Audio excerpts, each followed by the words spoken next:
Way 31 is your information station on all things back to school. And this morning we're focusing on Russellville City Schools. Russellville City Schools are preparing for students to return to class on August 19th.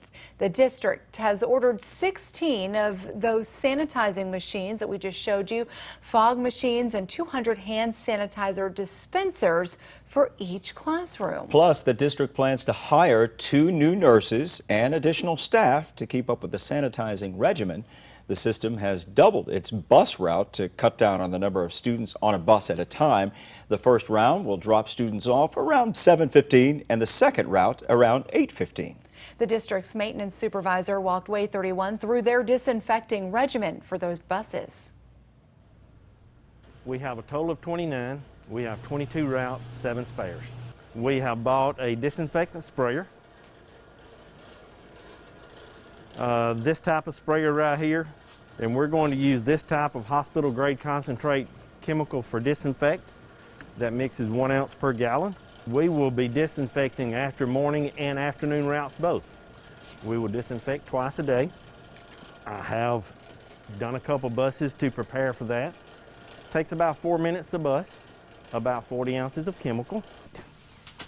And we will disinfect windows as well, where children will have their hands. The total time on disinfecting 29 buses twice a day? Probably about 5 hours.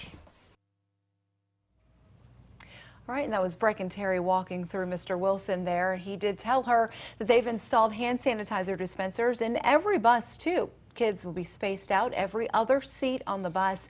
Russellville City Schools also told us it takes 4 minutes to spray each bus in its entirety. The chemical then takes 10 to 15 minutes to dry. All right, so joining us right now by phone live this morning, Russellville City School Superintendent Heath Grimes. Superintendent Grimes, good morning to you, sir. Good morning. How are you? Pretty good. And we know there's a lot of butterflies. It's the new normal out there. Let's start off with parents, Mr. Superintendent. Tell us, when it comes to them preparing their schools, what's your best advice for them? Well, we want them to know that we're doing everything that we can to provide a safe environment. We know that, there's a lot of uncertainty on our end and theirs, but we're doing everything that we possibly can. We ask that they try to make sure that their students feel safe and not anxious and nervous coming back to school. And first and foremost, just really do a great job of screening every morning before they send their children to school, because that's going to be invaluable in making sure that we are able to control the outbreaks in our schools. A lot of school districts not a lot, let's just say some school districts have chosen to stay virtual the first 9 weeks. You guys are going back to the classroom. How did you come up with that decision, and why is that decision to bring them into the classroom so important? Well, we just think, especially in Russellville City, that as scary as the virus is, and we know that obviously it spreads and can be harmful and even deadly in some cases. We also know that for young children, or for really adolescents and children, it seems to be less harmful. And we know that without an education, without the social emotional learning, and just really having the mental health of the students, we feel like it's important. More detrimental for us not to have school, in all honesty. And we need to get our students back in school. They need to be learning. They need to be with their friends. And they don't need to miss out on all the things that goes on in school. Well, now that you do have kids returning to school, it comes with the mandatory mask. The governor extending that safer at home order all the way through the end of August. Address that for us this morning, and the supplies that you have for masks for students and faculty, please.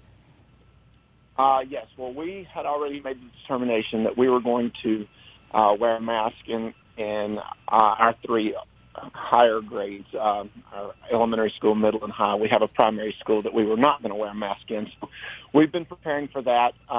We know it'll be a challenge for some of the younger kids, the 2nd grade, 3rd grade students. But we've been under the order now for about 3 weeks, if I'm not mistaken, and hopefully children are getting used to that when they're going into restaurants or to stores, that they are wearing the masks. So we do have supplies on hand. Of course, I know a lot of students will want to bring their own, and that will be good as well. What's your? We go ahead. I'm sorry. Oh no, go ahead.